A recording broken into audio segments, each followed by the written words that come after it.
हाय, welcome back. तो continue करते हैं हम आरगौर की बुक में आरसीसी का चैप्टर है। ये आरसीसी का चैप्टर लेकिन पिछले लेक्चर में था, वैसे इसी में भी जो क्वेश्चंस है वो मोस्टली सोइल के टॉपिक के क्वेश्चंस हैं। तो स्टार्ट करते हैं। क्वेश्चन 161 है। क्वेश्चन 161 से पहले आपको एक फॉर्मूला है जो कि पता होना चाहिए। शियर स्ट्रेंथ का फॉर्मूला होता है सिग्मा टेन फाइव प्लस सी। अगर नॉन कोहेसिव सॉइल है तो सी यहाँ पे 0 हो जाता है और एस इक्वल हो जाता है सिग्मा टेन फाइव के। फाई यहाँ पे एंगल ऑफ इंटरनल फ्रिक्शन है, सिग्मा है वो नॉर्मल प्रेशर या नॉर्मल स्ट्रेस है, और एस है वो शियर स्ट्रेंथ है। शियर फेलियर जो होता है वो स्लाइडिंग में फेलियर होता है, इसलिए हम शियर स्ट्रेंथ को स्लाइडिंग के अगेंस्ट स्ट्रेंथ भी बोल सकते हैं, स्लाइडिंग के अगेंस्ट रेजिस्टेंस भी बोल सकते हैं। तो इसी फॉर्मूले पे बेस्ड क्वेश्चन है। यहाँ पे आंसर हो जाएगा ऑप्शन ए कि एंगल ऑफ इंटरनल फ्रिक्शन का टेंजेंशियल जो होगा वो इक्वल होगा rate of maximum resistance to sliding किसी भी इंक्लाइन प्लेन के लिए to the normal acting on the plane.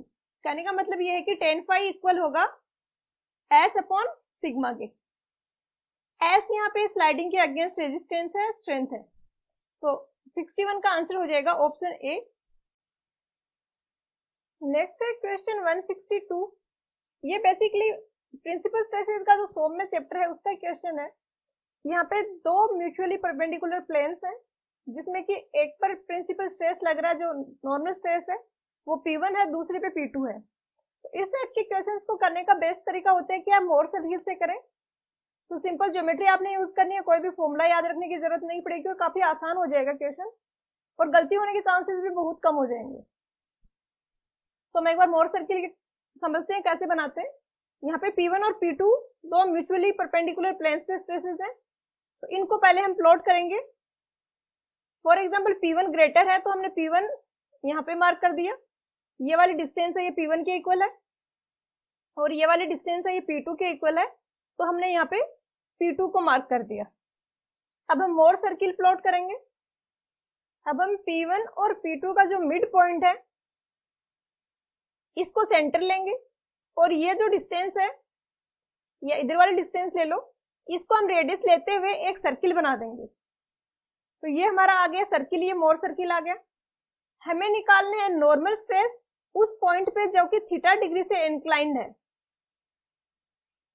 P1 से थीटा डिग्री से इंक्लाइंड है, उससे हमें नॉर्मल स्ट्रेसेस उस प्लेन पे निकालने हैं।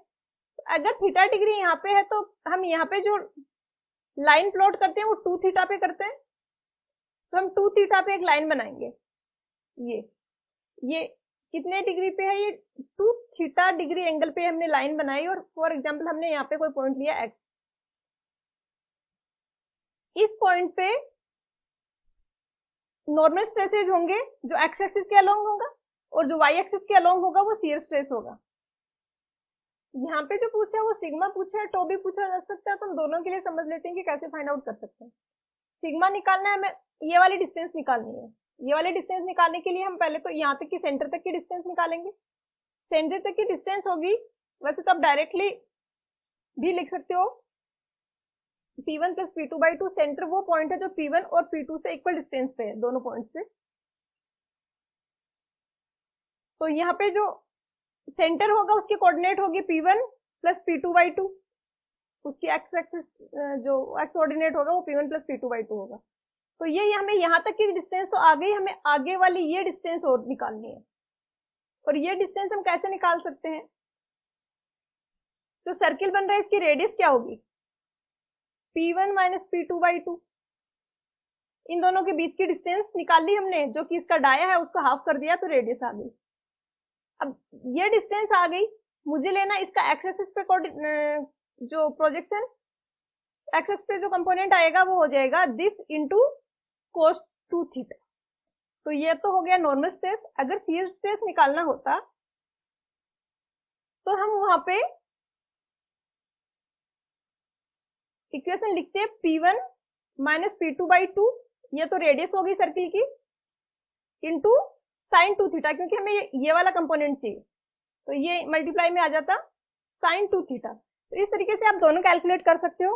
यहाँ पे था ये P1 से थीटा डिग्री के एंगल पे था, अगर P2 से थीटा डिग्री के एंगल पे होता तो P2 से फिर हम 2 थीटा के एंगल पे पॉइंट मार्क करते, उस पॉइंट के एक्स और वाई कोऑर्डिनेट निकालते। तो काफी आसान है, दो चार क्वेश्चन प्रैक्टिस कर लोगे उसके बाद कुछ भी याद रखने का जरूरत नहीं है, सीधा मोर सकते बनेगा आपके माइंड में और फटाफट से आंसर लिख सकते हो। यहाँ पे हम देखें तो हमारा आंसर हो जाएगा ऑप्शन सी, क्योंकि इसे सिग्मा पूछा है हमसे यहाँ पे, तो सिग्मा है ये ऑप्शन सी, तो आंसर हो गया ऑप्शन सी। नेक्स्ट है 163।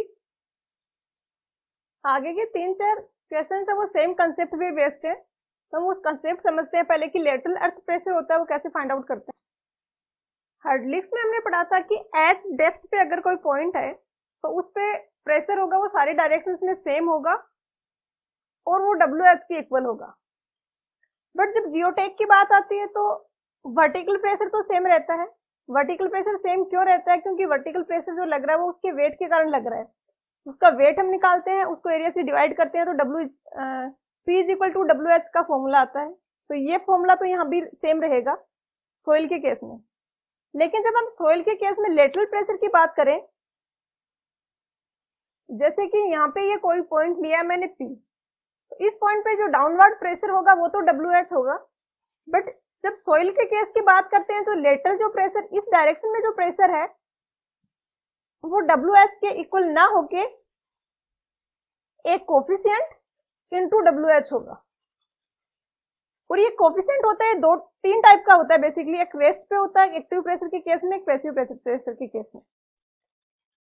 एक्टिव प्रेशर के केस में इसकी वैल्यू होती है 1 से छोटी होती है, मतलब वर्टिकल प्रेशर से लेटरल वाला प्रेशर होगा वो कम होगा।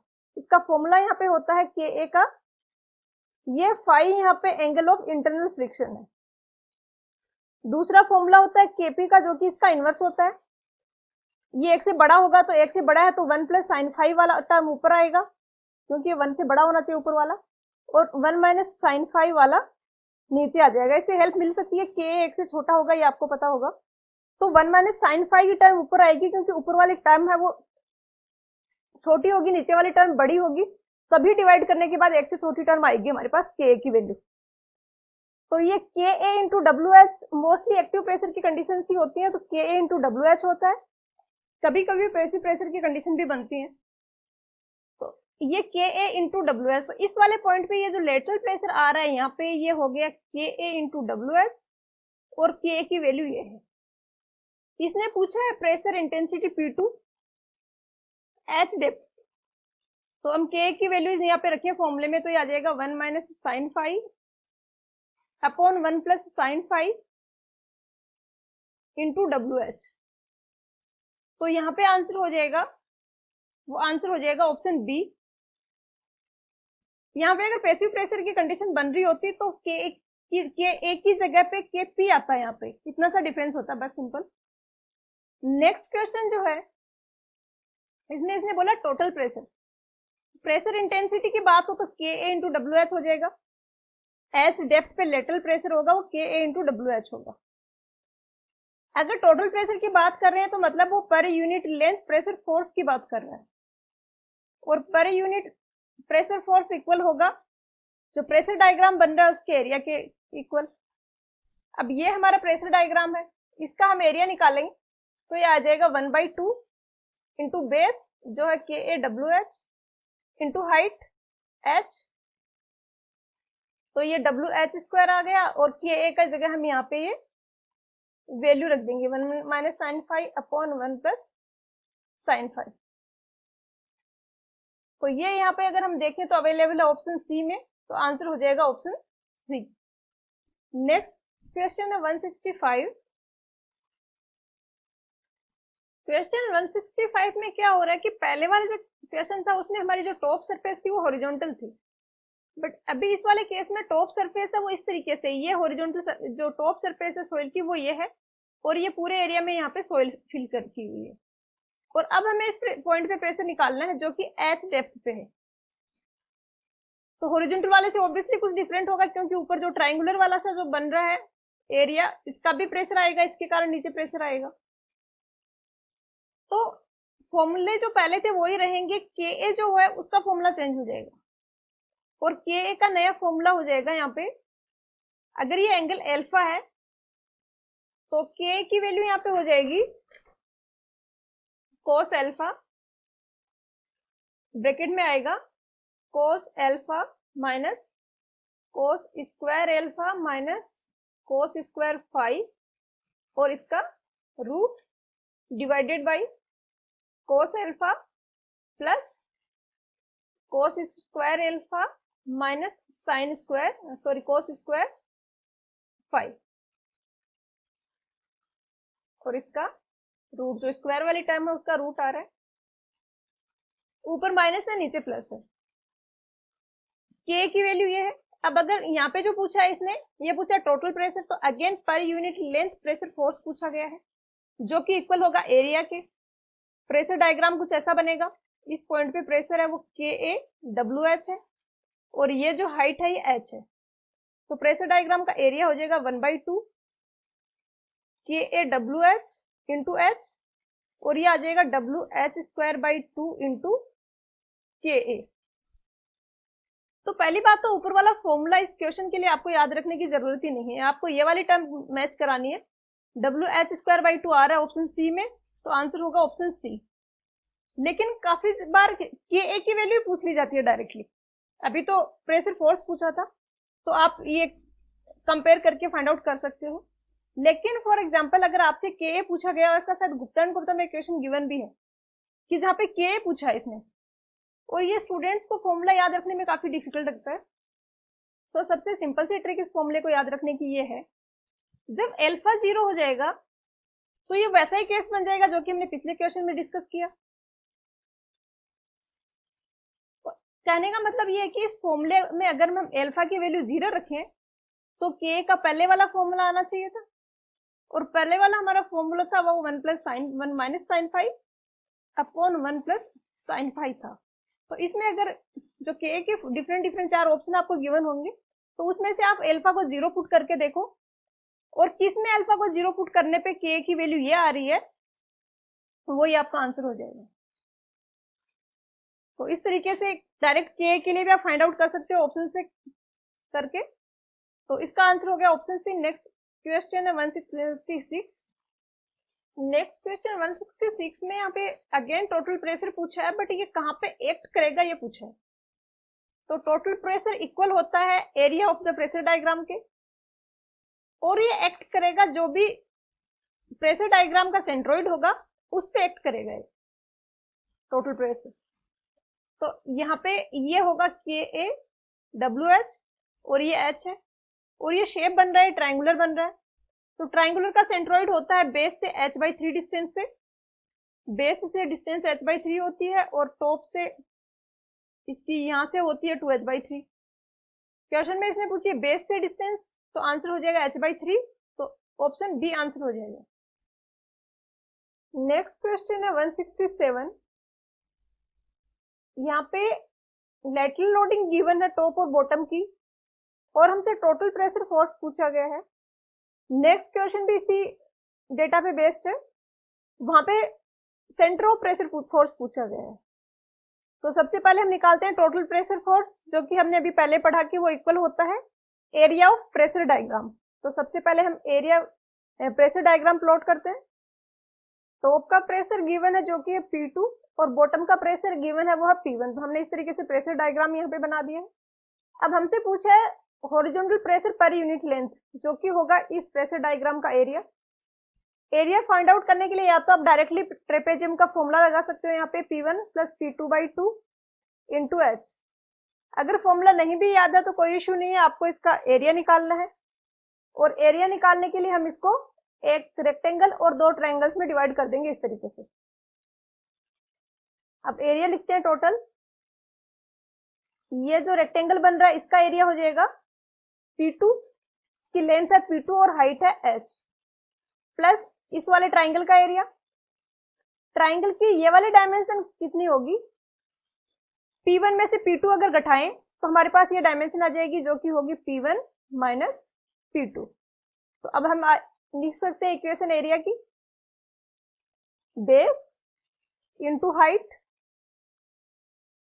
ये स्मॉल h से डिनोट कर देते हैं इसको, ये टोटल हाइट जो है ये स्मॉल h है, यहाँ पे ये क्वेश्चन में गिवन है total height of retaining wall. तो स्मॉल एच, एच हम कॉमन ले लेते हैं बाहर, अंदर बचेगा P2 plus P1/2 minus P2/2। इसको जब हम सोल्व करेंगे तो अंदर आ जाएगा P1 plus P2/2 into H, जो कि गिवन है ऑप्शन बी में भी और सी में भी। आंसर की में जो आंसर गिवन है ऑप्शन सी है, बट बी भी सेम है तो ये भी करेक्ट है। नेक्स्ट क्वेश्चन 168 में पूछा है कि प्रेशर, जो टोटल प्रेशर फोर्स जो होगा वो कहाँ पे एक्ट करेगा। टोटल प्रेशर वहां पे एक्ट करता है जो कि प्रेशर डायग्राम का सेंट्रोइड होता है। तो हमें प्रेशर डायग्राम का सेंट्रोइड निकालना पड़ेगा। प्रेशर डायग्राम अभी जो प्लॉट किया यही रहेगा। तो किसी एरिया का सेंट्रोइड निकालने के लिए या तो आप डायरेक्टली फॉर्मूला अप्लाई कर सकते हो। ट्रेपेजियम के सेंट्रोइड का फॉर्मूला होता है h bar is equal to 2a plus B upon a plus B into h/3। a यहाँ पे छोटी वाली साइड है, b है वो बड़ी वाली साइड है। तो या तो डायरेक्टली फॉर्मूला अप्लाई कर दो या फिर ज्यादा मुश्किल नहीं है, आप फाइंड आउट कर सकते हो इसको ऑन द स्पॉट भी। यहाँ पे हमने अज्यूम किया कि टोटल जो एरिया है उसका सेंट्रोइड है वो h बार डिस्टेंस पे है। टोटल एरिया जो a1 प्लस a2 है, a1 यहाँ पे एरिया जो ट्राइंगल बन रहा है उसका, a2 एरिया है रेक्टेंगल का, दोनों का टोटल एरिया जो है उसका सेंट्रोइड हमने अज्यूम किया कि h बार डिस्टेंस पे है। अब अगर हम एरिया का फर्स्ट मोमेंट लेंगे सेंट्रोइड के अबाउट, तो ये हो जाएगा a1 plus a2 total area multiply by h bar distance यहाँ पे बेस से है, यहाँ से h बार डिस्टेंस पे सेंट्रोइड है। a1 plus a2 h bar will be equal to, हम इंडिविजुअल एरिया का फर्स्ट मोमेंट लें, a1 का फर्स्ट मोमेंट लेंगे तो a1 इंटू इससे बेस से डिस्टेंस, तो ये हो जाएगा h/3 plus a2 into a2 का जो सेंट्रोइड होगा वो h/2 डिस्टेंस पे होगा, ये रेक्टेंगल है इसलिए, तो ये हो गया h/2। अब कुछ नहीं, a1 और a2 हमने पहले फाइंड आउट किए थे, हम उनकी वैल्यू रख देंगे directly. a1 plus a2 into h bar is equal to, a1 की जगह हम लिख देंगे यहाँ पे 1/2 P1 minus P2 into h, इतना तो हुआ ये एरिया a1। अब इसको मल्टीप्लाई करेंगे h/3 से, रेक्टेंगल में हो जाएगा P2 इंटू h, तो एरिया हो गया, और इसको हमने मल्टीप्लाई किया h/2 से, और a1 और a2 की भी यहाँ पे वैल्यू रख देते हैं डायरेक्टली, जो कि हमने अभी ये कैलकुलेट किया ही है, ये लिख देते हैं direct P1 plus P2/2 into h बार, और इसको जब हम सोल्व करेंगे तो ये आ जाएगा P1/6 minus P2/6 plus P2 divided by 2, h square यहाँ पे बाहर आ जाएगा। इस h से h स्क्वायर को काटेंगे तो h बचेगा, और जब यहाँ पे h बार के लिए हम सोल्व करेंगे तो यहाँ पे आएगा ये 6 P1 minus P2 plus 3P2, तो ऊपर बचेगा ये इंटू 2 और P1 प्लस P2। तो इसको, यही जो अभी हमने फॉर्मूला पढ़ा वही आ जाएगा। क्या आएगा final expression, P1 minus P2 plus 3P2, तो P1 प्लस 2P2 बचेगा divided by 6 into 2 upon P1 plus P2, और इंटू h आएगा यहाँ पे। तो ये एक्सप्रेशन हम देखें तो अवेलेबल ऑप्शन डी में, ये 2 और 6 है तो h/3 बचेगा, h यहाँ पे मल्टीप्लाई में था क्योंकि यहाँ स्क्वायर आ रहा था, यहाँ h आ रहा था, तो आंसर आ जाएगा ऑप्शन डी। आप इस तरीके से भी फाइंड आउट कर सकते हो सेंट्रोइड एरिया का। नेक्स्ट क्वेश्चन है 169 क्वेश्चन है रिटेनिंग वॉल के रिगार्डिंग है। यहाँ पे ये जो आप देख रहे हो ये रिटेनिंग वॉल है, एक यहाँ पे मिसिंग है डेटा, ये वाला जो पॉइंट है ये ए पॉइंट है, तो ये आपने अपनी बुक में मार्क कर लिया ना, ये पॉइंट ए है। इसके बाद इसका लंबा सा डेरिवेशन, हम डेरिवेशन में नहीं जाते, दो इंपॉर्टेंट चीजें हैं जिन पे यहाँ पे क्वेश्चन पूछा गया था, उन्हीं पे फोकस करते हैं। ये पॉइंट ए है, और यहाँ पे जो रिटेनिंग वॉल पे जो प्रेशर होगा, रिटेनिंग वॉल का जो AB वाला फेस है, ये वाला जो फेस है, इस पे जो प्रेशर होगा वो इक्वल होगा जो ये ट्राइंगल बन रहा है, जो ट्राइंगल बन रहा है FGH, इस ट्राइंगल का area multiply by unit weight of the soil. For example soil का यूनिट वेट अगर गामा है तो इसको हम मल्टीप्लाई कर देंगे एरिया ऑफ ट्राइंगल FGH, तो हमारे पास इस AB फेस का प्रेशर आ जाएगा। और ये थ्योरी दी थी, ये दी थी रहमान ने। बुक में जो आंसर की में आंसर गिवन है वो ऑप्शन ए है, ये नहीं होगा। ऑप्शन डी करेक्ट हो सकता है, बट यहाँ पे थोड़ी सी मिस्टेक है। बेसिकली जो नाम था साइंटिस्ट का ये है REHBAN, रहमान। तो इन्होंने ये थ्योरी दी थी। और इस मेथड का एक और भी नाम है, इस नाम से भी ये जाना जाता है, पोनकिलेट्स, इस मेथड के नाम से भी जाना जाता है। दोनों सेम ही है, किसी से भी क्वेश्चन पूछा जाए तो ये करेक्ट करके आप इसमें कर लीजिए और आंसर की में आंसर है वो ऑप्शन डी कर लीजिए। नेक्स्ट क्वेश्चन जो है 170, वो भी इसी पे बेस्ड है। उसमें पूछा है कि अगर यहाँ पे रप्चर होगा तो रप्चर का जो प्लेन होगा वो कौन सा प्लेन होगा। ऊपर वाला जो डायग्राम बनाया है इसमें अगर हम फेलियर प्लेन या प्लेन ऑफ रप्चर प्लॉट करें तो वो ये वाला प्लेन होगा AF। ये AF जो है ये फेलियर प्लेन या प्लेन ऑफ रप्चर होगा। तो यहाँ पे 170 का आंसर हो जाएगा ऑप्शन बी AF। A ये पॉइंट है और F ये पॉइंट है, इनको मिलाने वाली जो स्ट्रेट लाइन है वो प्लेन ऑफ रप्चर होगा। नेक्स्ट क्वेश्चन है 171। यहाँ पे कोई रिटेनिंग वॉल है, उसके फाउंडेशन है जिसका एरिया है वो कैपिटल A है, रिटेनिंग वॉल लोड जो कैरी कर रही है वो कैपिटल W है, और जो अर्थ वहां पे है उसका स्पेसिफिक वेट या कह सकते हैं पर यूनिट वॉल्यूम जो वेट है वो स्मॉल w है। हमें यहाँ पे मिनिमम डेप्थ निकालनी है फाउंडेशन की। तो ये फॉर्मूला रिटेनिंग वॉल में भी यूज होता है और बाकी शैलो फाउंडेशंस में भी पूछा जाता है। इस फॉर्मूले को जाना जाता है रैंकाइन्स फॉर्मूले के नाम से, और काफी सिंपल सा छोटा सा इसका डेरिवेशन है जिससे हम फाइंड आउट कर सकते हैं DF की वैल्यू। इसके लिए हम ये डायग्राम देखते हैं। ये कोई DF डेप्थ पे कोई फाउंडेशन है, QU है वो अल्टीमेट लोड कैरिंग कैपेसिटी है यहाँ पे सोइल की। यहाँ पे हम दो एलिमेंट लेंगे, एक ये हमने एलिमेंट लिया फर्स्ट और एक हमने दूसरा एलिमेंट लिया सेकंड। एक एलिमेंट है वो फाउंडेशन के नीचे आ रहा है, दूसरा उसके बिल्कुल एडजेसेंट है, बट वो फाउंडेशन के नीचे नहीं आ रहा है, उसके बिल्कुल आउटर साइड में है। अब हम दो फॉर्मूले लिखेंगे। पहले वाले के लिए वर्टिकल प्रेशर होगा वो कितना होगा, QU होगा, जो कि ये लगा हुआ है यहाँ पे डाउनवर्ड प्रेशर, ये 1 वाले के लिए है। 2 वाले के लिए वर्टिकल प्रेशर होगा वो गामा DF होगा। अब हम दोनों के लिए लेटरल प्रेशर कैलकुलेट करेंगे और उनको इक्वेट करेंगे, क्योंकि ये वाला पॉइंट तो कॉमन है, तो इस पे जितना इधर लेटरल प्रेशर लग रहा है उतना ही इधर भी लेटरल प्रेशर लग रहा होगा। तो इसलिए उस लेटरल प्रेशर को हम इक्वेट करेंगे।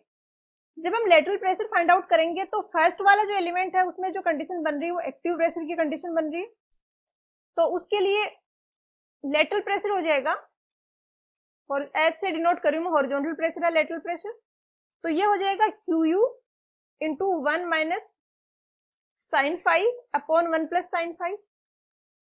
बट सेकेंड वाले में आप देखो तो लेटरल प्रेशर यहाँ पे ज्यादा है, वर्टिकल प्रेशर कम है।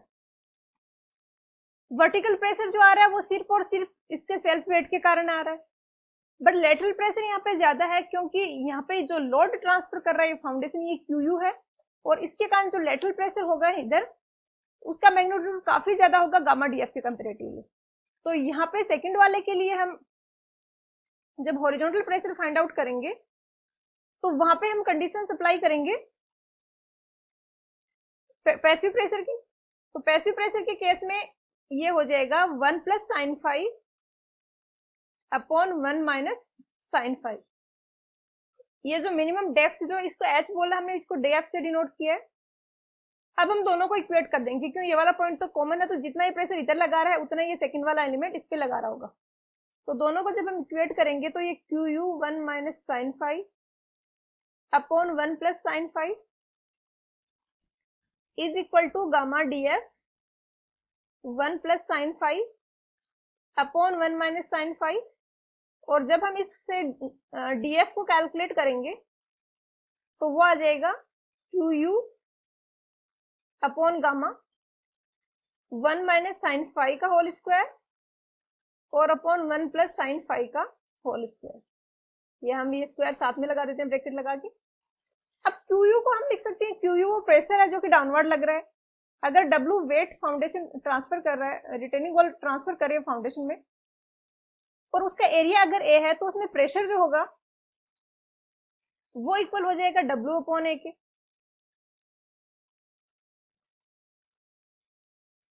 गामा की जगह इसने यहाँ पे स्मॉल डब्ल्यू लिया है। गामा हमने यहाँ पे जो लिया था ये सोइल का स्पेसिफिक वेट था। डब्ल्यू एच जो हम फॉर्मुला लगाते थे वही हमने अप्लाई किया था यहाँ पे। तो गामा की जगह हम यहाँ पे रख देंगे डब्ल्यू, और ये आ जाएगा 1 माइनस साइन फाइव का whole upon 1 plus sine phi का होल स्क्वायर। ये सेम क्वेश्चन आपको गुप्ता एंड गुप्ता में भी मिल जाएगा। तो डायरेक्टली याद रखने का इस पर माय ओपिनियन रिक्वायर्ड नहीं है, आप फटाफट से इसको डिराइव कर सकते हो। आंसर इसका हो जाएगा ऑप्शन सी हो जाएगा। क्यों है वो फेलियर का केस कंसीडर करें तो अल्टीमेट बेरिंग कैपेसिटी है। अगर फेलियर का केस नहीं कंसीडर करेंगे, बेरिंग कैपेसिटी गिवन नहीं होगी, तो जो लोड ट्रांसफर कर रहा है फाउंडेशन वो गिवन होगा, और जितना लोड ट्रांसफर कर रहा है फाउंडेशन सोइल में उतना ही सोइल की तरफ की ओर से ऊपर का अपवर्ड प्रेशर लगेगा। तो क्यू यू की जगह यहाँ पे हो गया डब्ल्यू अपॉन ए, तो आंसर हो जाएगा ऑप्शन सी। नेक्स्ट क्वेश्चन है 172। यहाँ पे कोई रिटेनिंग वॉल है जिसकी विड्थ बी है और पूछा गया कि उसका रिजल्टेंट है वो कितनी मैक्सिमम एसेंट्रिसिटी पे एक्ट कर सकता है कि कोई भी टेंसाइल स्ट्रेसेस रिटेनिंग वॉल में ना आए। तो इस टाइप के जो प्रॉब्लम्स होती हैं उसमें दो टाइप के स्ट्रेसेस आते हैं। कोई लोड वर्टिकली लग रहा है तो एक तो उसमें डायरेक्ट स्ट्रेसेज आएंगे, और ये स्ट्रेसेज होंगे वो कंप्रेसिव होंगे क्योंकि लोड है वो कंप्रेसिव है। दूसरा यहाँ पे बेंडिंग के कारण भी स्ट्रेसेज आते हैं, और बेंडिंग के कारण स्ट्रेसेज आते हैं वो होता है m upon Y into m upon I into Y. इस फॉर्मूले से हम बेंडिंग वाले स्ट्रेसेज कैलकुलेट करते हैं, और ये एक साइड में कंप्रेसिव होंगे दूसरी साइड में टेंसाइल होंगे। कोई भी रिजल्टेंट टेंसाइल स्ट्रेस ना आए उसके लिए मैक्सिमम उसकी कंडीशन हो सकती है वो ये है कि इसके कारण जो टेंसाइल स्ट्रेसेज आ रहे हैं अगर हम उसको माइनस से डिनोट कर रहे हैं, this should be equal plus this direct compressive stresses should be equal to zero. कि जितने compressive stresses direct compressive stresses आ रहे हैं उतने ही बेंडिंग के कारण टेंसाइल स्ट्रेसेज आए सेम मैग्नीट्यूड, और दोनों एक दूसरे को जीरो कर दें। अगर ये ज्यादा हो गया तो फिर टेंसाइल स्ट्रेसेज आएंगे। तो ये लिमिटिंग कंडीशन हो गई। ये कोई फाउंडेशन है, रिटेनिंग वॉल है, सॉरी रिटेनिंग वॉल का विड्थ है वो बी है। अब अगर हम 1 मीटर लेंथ कंसीडर करें तो एम पी लोड अगर ई एसेंट्रिसिटी पे लग रहा है तो एम यहाँ पे हो जाएगा P into E upon I की जगह हो जाएगा बी की जगह हम 1 लिखेंगे, ये वाली डायमेंशन डी हो जाएगी, तो बी डी क्यू बाई 12 होता है। तो डी की जगह बी आ जाएगा क्योंकि ये एक्सेस ऑफ बेंडिंग है और इसके परपेंडिकुलर वाले डायमेंशन है वो बी है। तो और बी की जगह 1 मीटर आ जाएगा क्योंकि हम 1 मीटर जो रिटेनिंग वॉल की लेंथ कंसीडर कर रहे हैं, इंटू डी की जगह यहाँ पे होगा बी, बी क्यू बाई 12, और एरिया की जगह यहाँ पे आ जाएगा, एरिया नहीं सॉरी, ये वाई की जगह यहाँ पे आ जाएगा B by 2। This should be equal to P upon A, A यहाँ पे होगा बी इंटू 1। इसको जब हम सोल्व करके ई कैलकुलेट करेंगे तो ये है B cube by 12 into B upon B by 2। इसको जब हम सोल्व करेंगे तो आ जाएगा बी बाई 6। मतलब अगर जो रिजल्टेंट लग रहा है अगर वो E is equal to B by 6 की एसेंट्रिसिटी तक या इससे कम एसेंट्रिसिटी पे लग रहा है तो कोई भी रिजल्टेंट टेंसाइल स्ट्रेसेस नहीं आएंगे। अगर ई इससे ज्यादा है तो बेंडिंग वाले स्ट्रेसेस ज्यादा हो जाएंगे और रिजल्टेंट आएंगे वो टेंसाइल स्ट्रेसेस आएंगे। तो आंसर हो जाएगा ऑप्शन डी। नेक्स्ट क्वेश्चन है 173 कि कोई रिटेनिंग वॉल है जिसका वेट है वो W है और उसमें हॉरिजॉन्टल अर्थ प्रेशर लग रहा है वो P लग रहा है। हमसे पूछा है कि factor of safety against sliding कितना होना चाहिए। तो एक तो हम ओवरटर्निंग के रेस्पेक्ट में फैक्टर ऑफ सेफ्टी कैलकुलेट करते हैं रिटेनिंग वॉल में, जो कि होना चाहिए 2 या इससे ज्यादा। और जो स्लाइडिंग के केस में जो फैक्टर ऑफ सेफ्टी होता है वो होना चाहिए 1.5 या इससे ग्रेटर, स्लाइडिंग के केस में। यहाँ पे हमें जस्ट कैलकुलेट कुछ नहीं करना है, जो थ्योरेटिकल होता है जो हम लेते हैं वो पूछा गया है। फिर भी अगर आपको ये फोर्सेस गिवन हो और फिर आपको निकालना हो स्लाइडिंग के अगेंस्ट फैक्टर ऑफ सेफ्टी, तो आप कैलकुलेट कर सकते हो इजीली। लेटरल प्रेशर यहाँ पे जो लग रहा है वो है P, हॉरिजॉन्टल जो लेटरल अर्थ प्रेशर लग रहा है वो P है। तो ये कोशिश करेगा कि जैसे ये रिटेनिंग वॉल है तो ये कोशिश करेगा कि इसको स्लाइड करा दे, यहाँ से आगे खिसका दे, और इसको रेजिस्ट करेगा फ्रिक्शन फोर्स, जो कि फ्रिक्शन फोर्स होगा म्यू इनटू इसका जो वेट लग रहा है, जो वर्टिकल डाउनवर्ड लग रहा है, इसको म्यू से मल्टीप्लाई करेंगे तो ये रेजिस्टिंग फोर्स हो गया, और ये आ गया sliding force. Factor of safety ratio होता है resisting force upon sliding force. तो इस तरीके से आप कैलकुलेट भी कर सकते हो अगर आपको ये W और P की वैल्यू गिवन हो तो यहाँ पे आंसर हो जाएगा 1.5 हो जाएगा, ऑप्शन सी। नेक्स्ट है 174, कंटिन्यूअल रिटेनिंग वॉल का केस है।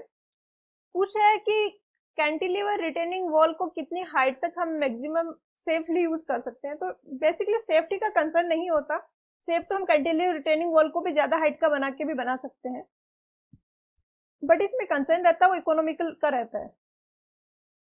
6 to 8 मीटर तक की अगर हाइट की हमें वॉल चाहिए तो हम प्रेफर करते हैं कि हम कैंटिलीवर रिटेनिंग वॉल बनाएं, वो ज्यादा इकोनॉमिकल रहती है। लेकिन अगर हाइट है वो 6 to 8 मीटर से ज्यादा है तो उस केस में प्रेफर किया जाता है कि काउंटर फोर्ट रिटेनिंग वॉल बनाई जाए। यहाँ पे इसने पूछा है कि कितनी हाइट तक कैंटिलीवर बनाते हैं, तो वैसे तो 6 to 8 है, बट सेफ साइड में रहते हैं अगर हम लोअर लिमिट को रिपोर्ट करें तो आंसर आएगा 6 मीटर तक हम कैंटिलीवर रिटेनिंग वॉल प्रोवाइड करते हैं। तो आंसर की में आंसर भी यही गिवन है, ऑप्शन डी। नेक्स्ट क्वेश्चन है 175। 175 में पूछा है कि ए जो है इसको हम क्या बोलते हैं। तो एक तो ये डायग्राम है, क्लियर नहीं है, इधर आपको ऐसे बनाना है, ये लेवल है और ये बैकफिल है, इधर जो है ये सारा बैकफिल है। Backfill in the sense, for example आपने ये रिटेनिंग वॉल एक रोड के लिए बनाई है, तो इधर से आपका रोड जा रहा है, इधर से रोड जा रहा है और इधर जो आपका बैकफिल है। अब यहाँ पे पूछा है कि ए को क्या बोलेंगे। तो इस टाइप की रिटेनिंग वॉल में 3 पार्ट्स में मेनली डिवाइड करते हैं कि ऊपर वाले को बोला जाता है स्टेम, नीचे वाले को स्लैब बोला जाता है, लेकिन स्लैब में भी टो स्लैब और हील स्लैब में डिवाइड कर देते हैं हम दोनों को पार्ट्स को। और इसको कौन सा हील होगा कौन सा टो होगा, इसके लिए आप रोड की साइड है उस इधर फेस करके अगर खड़े हो तो जहां आपकी हील आ रही है जिधर, तो ये हो जाएगी हील स्लैब, और यहाँ पे आएगा आपका टो, तो ये हो जाएगा टो स्लैब। इधर की तरफ अगर फेस करके खड़े हो तो आगे की तरफ वाला टो है तो टो स्लैब हो गया, पीछे की वाला हील है आपका पैर का पिछला पार्ट, तो वो हील स्लैब हो गया। तो काफी आसान है। ए का इसने पूछा है तो ए का आंसर हो जाएगा ऑप्शन बी। तो इस लेक्चर वीडियो को यहीं पे एंड करते हैं, मिलते हैं नेक्स्ट वीडियो में।